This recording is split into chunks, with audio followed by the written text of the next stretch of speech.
जी तो दोस्तों, कैसे हैं?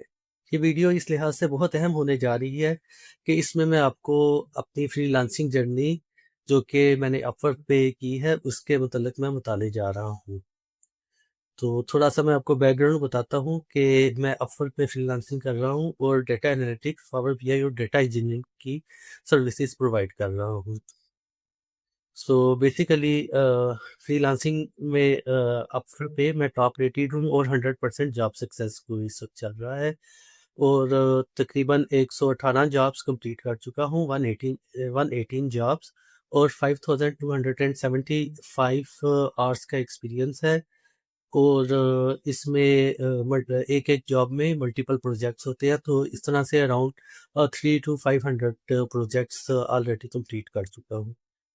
और इसमें मैं आपको थोड़ा-सा बताता चलूँ कि फ्रीलांसिंग ऑन अपवर्क जो-सा है ये एक करियर पाथ है। इसको हम एज़ अ करियर पाथ ले सकते हैं और इसको एज़ अ बिज़नेस लेते हैं कि फ्रीलांसिंग को आप एज़ अ बिज़नेस लें, इसको आप जॉब के तौर पे ना समझें। So Upwork is no longer a side hustle platform. It is a global marketplace where skilled professionals build long-term sustainable careers. With the right skills, freelancers can outperform traditional jobs in income, flexibility, and growth.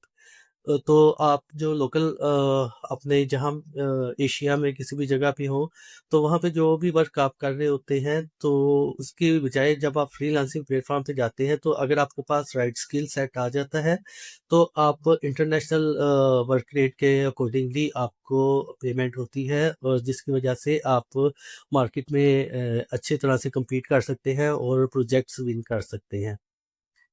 Why Upwork works for skilled professionals?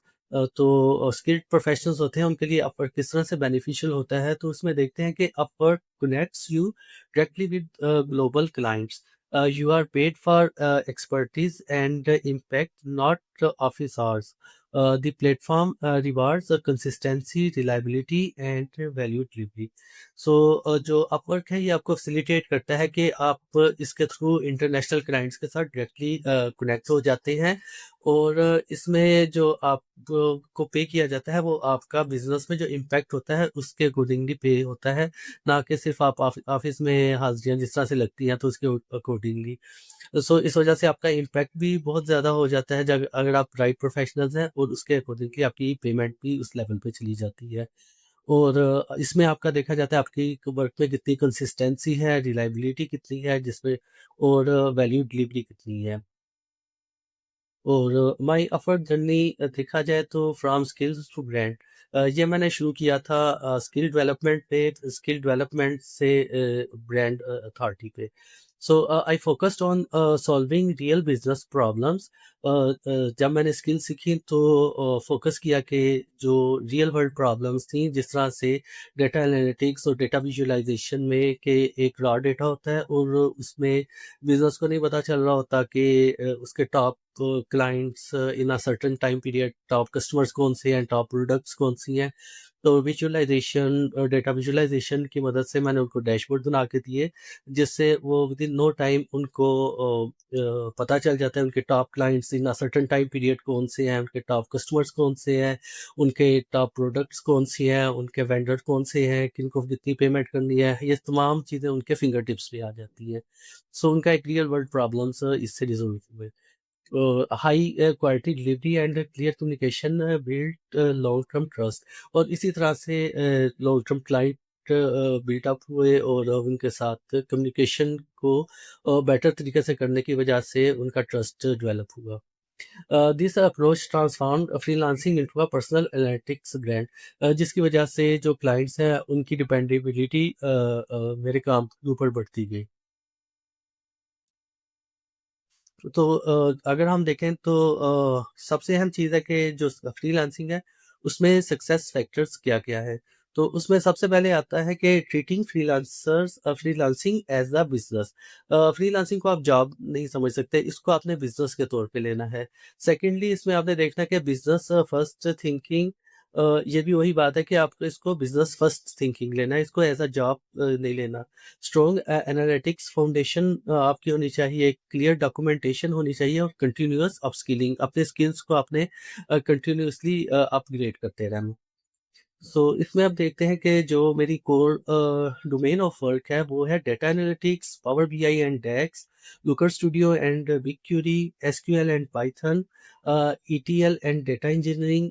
These skills are high demand and future proof, क्योंकि जब हम data engineering तक जाएंगे तो उसमें देखेंगे कि जो एआई के लिए जो डाटा पाइपलाइंस है वो डाटा इंजीनियर्स ही डेवलप कर रहे होते हैं। सो जब तक एआई का वर्क है उसमें डाटा पाइपलाइंस जो हैं वो एआई इंजीनियर्स के थ्रू ही डेवलप होगी। सो एआई जो डाटा इंजीनियर हैं वो हाई इन डिमांड ऑलवेज रहेंगे। इवन के जो एआई का इम्पैक्ट है वो भी उन पे उस तरह से नहीं पड़ेगा। Why data analytics is ideal for freelancing, तो डाटा एनालिटिक्स फ्रीलांसिंग के लिए आइडियल इसलिए है कि data analytics solve revenue and decision problems.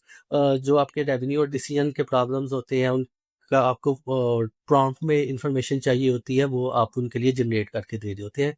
जो आपके क्लाइंट्स होते हैं, बिजनेसेस होते हैं, client want insights not reports, उनको एट अ ग्लांस इनसाइट चाहिए होता है जो उनको फौरी तौर पे मिल जाए। उनको खाली रिपोर्ट्स और एक टेक्स्ट बेस्ड चीज़ें नहीं चाहिए होती, उनको एक एट अ ग्लांस जो उनको विजुअलाइज चीज़ें मिल जाएँ। So this makes analytics professional high valuable and retainable. So इस वजह से इस काम की बहुत ज़्यादा अहमियत रहेगी। जो मेरा उसमें काम है कि power BI and Looker Studio clients magnets. So clients की जो प्रेफरेंस है इस वक्त वो पावर बीआई और लुकर स्टूडियो में है, जिसमें मेरा मोस्टली वर्क है। तो businesses want dashboards that are easy to understand, automated, reliable. So उनको ऐसे डैशबोर्ड चाहिए होते हैं जो कि easy to understand and comprehend हो, ऑटोमेटेड हो और रिलायबल हो, जिन पे वो डिपेंड कर सके। Power BI and Looker Studio dominate upward demand. So उसमें हम देखते हैं कि जो नेक्स्ट लेवल पे इस पे चीज़ें जाएँगी, डेटा एनालिटिक्स, डेटा विजुअलाइज़ेशन के बाद नेक्स्ट में हम जाएँगे डेटा इंजीनियरिंग पे। तो इसमें हम देखेंगे कि data engineers build the backbone of analytics. So जो प डेटा पाइपलाइन्स होती हैं वो डेटा इंजीनियर्स डेवलप करते हैं, जिसकी बेस पे डेटा एनालिटिक्स और डेटा विजुअलाइज़ेशन होती है। Without clean pipelines dashboards fail. अगर आपकी डेटा पाइपलाइन्स को प्रॉपर्ली आप एस्टेब्लिश नहीं करते तो आपका डेटा विजुअलाइजेशंस और डैशबोर्ड जो हैं वो उस तरह से प्रॉपर्ली वर्क नहीं करेंगे। तो this skill set commands high rates and long term contracts. So जब आप डेटा इंजीनियरिंग के फेज में आ जाते हैं तो फिर ये काम लॉन्ग टर्म भी हो जाता है और इसके क्लाइंट भी रिटेन रहते हैं। So what new freelancers must understand, नए फ्रीलांसर्स को ये अंडरस्टैंड करना चाहिए और मस्ट कंसीडर करना चाहिए कि स्ट्रॉन्ग फंडामेंटल्स उनके होने चाहिए डाटा एनालिटिक्स के, डाटा विजुअलाइजेशन के और डाटा इंजीनियरिंग के, और रियल प्रोजेक्ट्स में प्रैक्टिस उनकी होनी चाहिए। क्लियर पोजीशनिंग उनको अपनी करनी चाहिए, कंसिस्टेंसी उनके काम में होनी चाहिए और ये भी मस्ट कंसीडर करना चाहिए कि देयर इज़ नो शॉर्टकट, और उनको स्ट्रेटजी बना के अपना बिजनेस को प्रमोट करना है। So learn skills, build authority, become a brand. अपनी स्किल्स को एनहेंस करें, एक अथॉरिटी बने अपने काम में और एक ब्रांड के तौर पे प्रेजेंट हो।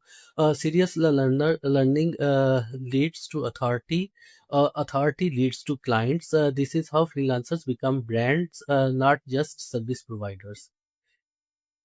सो इस तरह से है कि इस तरह से आपने अपना पूरा जर्नी करना है कि आपने स्किल्स को सही तरह से लर्न करना है, उससे आपकी एक अथॉरिटी डेवलप होगी, आपको क्लाइंट्स मिलेंगे। जब आपको क्लाइंट्स मिलेंगे तो फिर आप एक ब्रांड बन जाएंगे। सो आपका जो वर्क है वो एज अ मतलब सर्विस प्रोवाइडर्स नहीं होगा बल्कि एज अ ब्रांड होगा।